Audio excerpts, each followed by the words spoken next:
couple of miles, so this really is first impressions. We'll wait and find out. God, dear, off the line, yeah, that was 60. I saw 57 miles per hour then from 0, so yes, it's fast. Hello everybody, welcome. My name is Richard. I'm by the windy dockside of Southampton on the south coast of the UK, and that over there is my new Tesla Model 3 Performance. So I'm going to take you through the collection process in this video. It's really quite simple, using an app to click a few buttons and you take delivery of your car. So if you're going to be collecting your new Tesla, you might know what to expect. Then you're going to get my first impressions driving this car.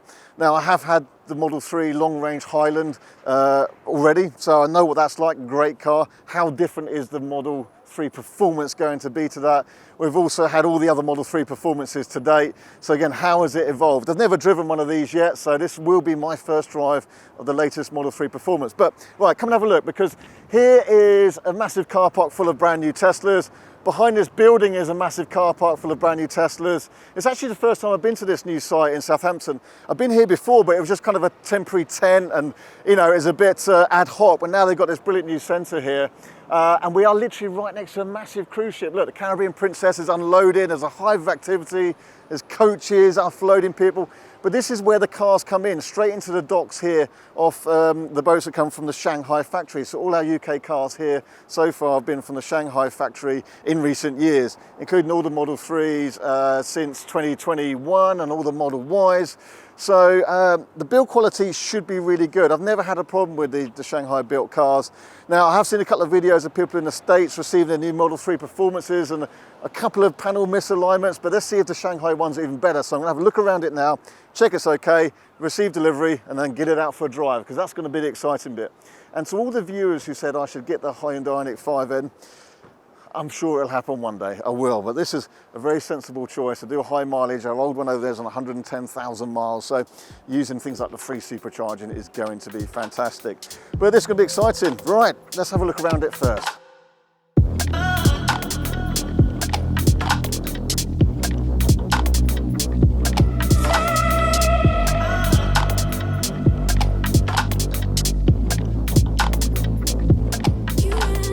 You've probably seen already the difference with the performance, but we've got the front splitter here, we've got the aero duct here.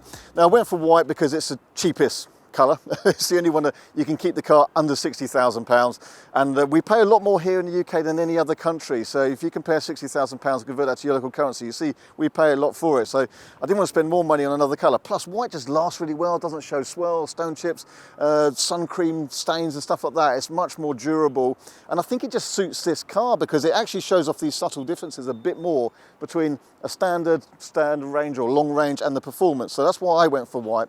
Good and durable, and our car clean over there, cleans up really nicely still. Anyway, Model 3 Performance, you've got now the bigger wheels, so I saw people reading different sizes, but yes, a 20-inch wheel on the front here, and we've got these aero inserts in here. This bit looks much the same as any other, I think. I've got hardware 4 cameras, 20-inch wheels and back, 275 tyres, chunky tyres.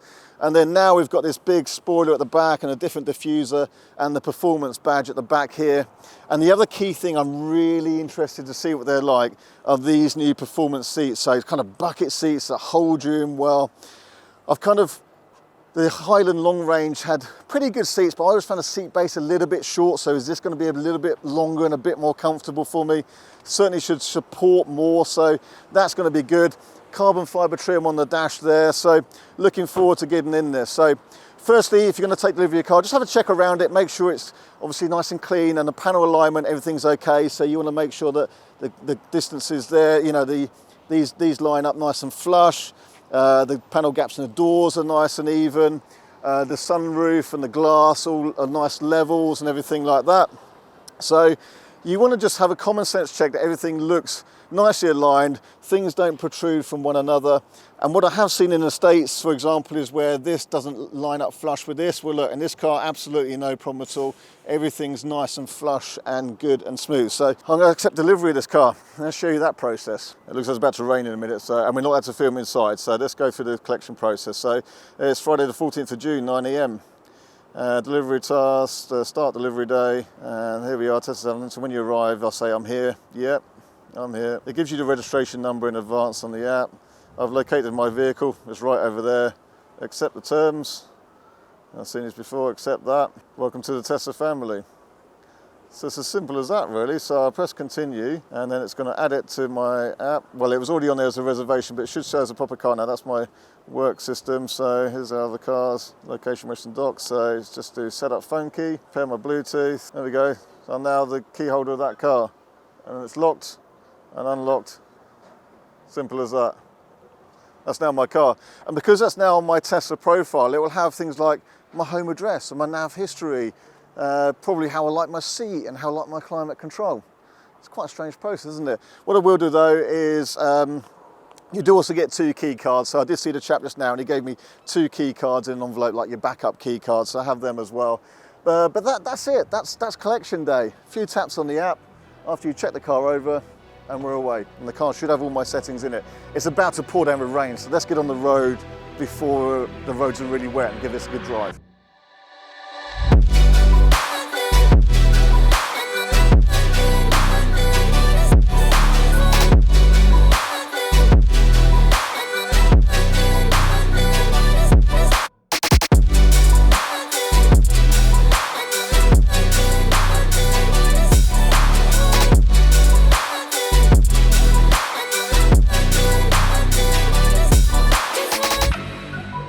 Right, I've been recording loads of little clips, rambling on about different bits, but let's just try and make one cohesive summary of my first impressions. One, the seats are great, more supportive than the old cars, not as squishy and unsupportive. I would still like to see an under-thigh support adjustment, so I can pull this out a little bit more and make the seat base a bit longer, but I'm finding the seat comfortable. We know how fast this car is because there's loads of videos about it. It's very, very quick.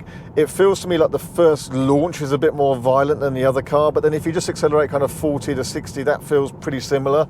It's not vastly different to the other car, but it just has that slightly harder launch, I think.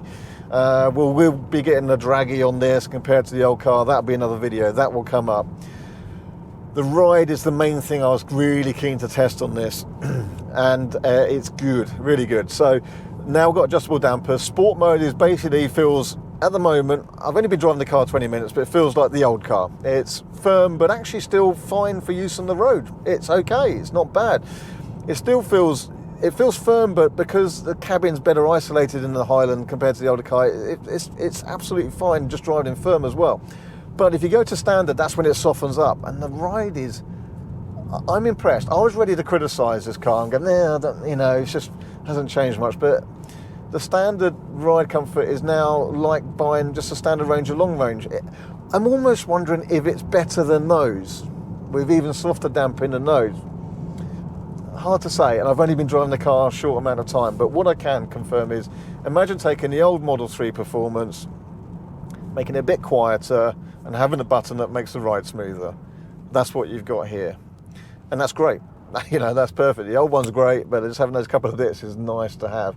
The usual Tesla Model 3 things, great software, nice low dashboard, brilliant view, nice seating position, legs are straight, unlike a BMW i4 where your left leg's kinked over a bit.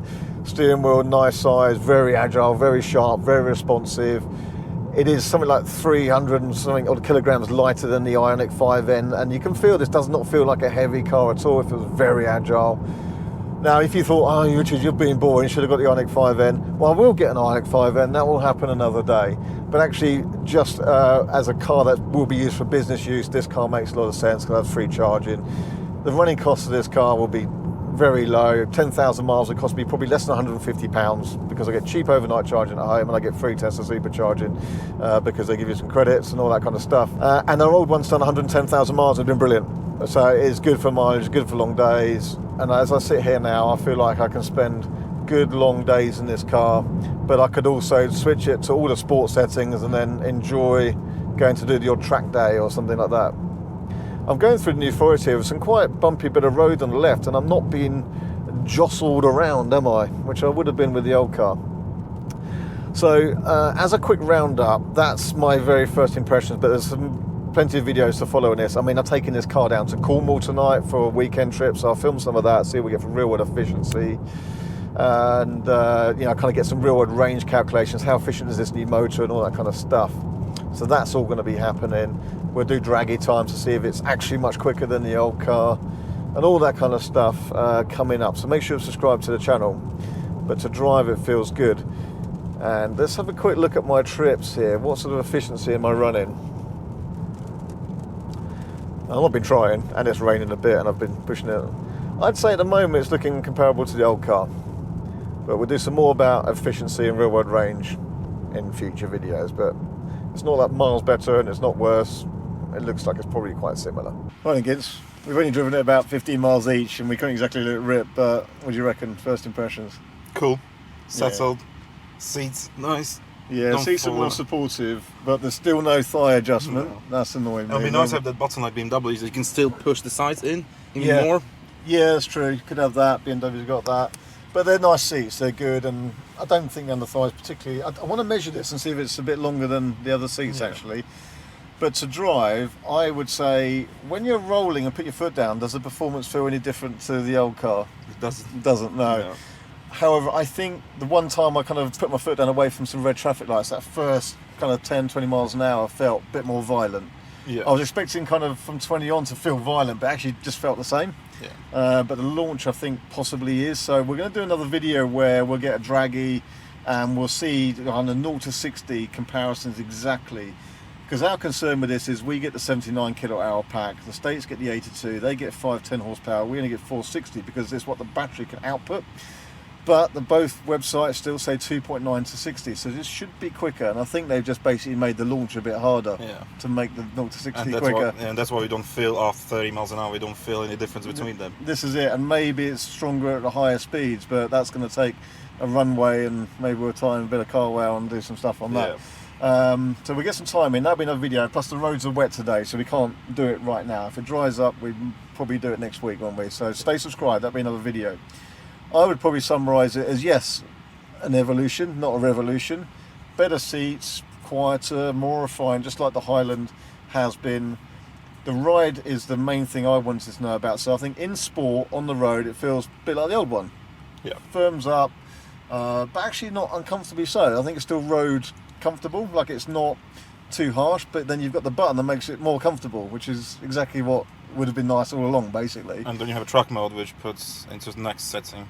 Yeah, so you tried that briefly, and that feels a little bit harder again, does it? Yeah, so I mean, we've got to get this on track, haven't we? Definitely. So let's book that up as well. So again, stay subscribed. We'll put it through its paces.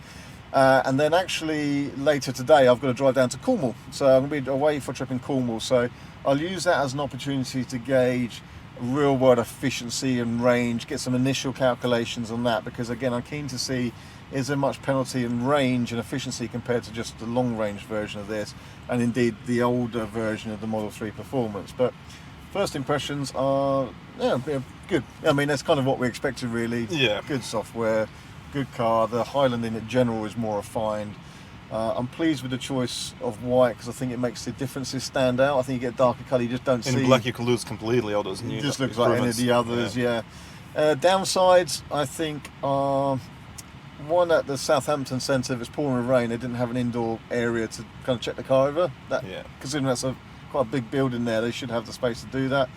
Two, they haven't taken the little orange stickers off the wheels, but then they've put the caps over the top of them, so now we've got to try and get those stickers off, and that's going to be annoying. Three, the tyre pressures are a bit all over the place, whereas they should all be exact and even as recommended. But other than that, build quality good, car good, software is great, the collection process is really easy, just kind of accepting the app's kind of different, isn't it? Weird, but I like it like that, that's all good. So let's put it through its paces. Make sure you stay subscribed for more videos coming soon. We'll work it hard, Gibbs. Yeah. We'll get on to it. Alright, cool. Take care. See you in the next video. See ya.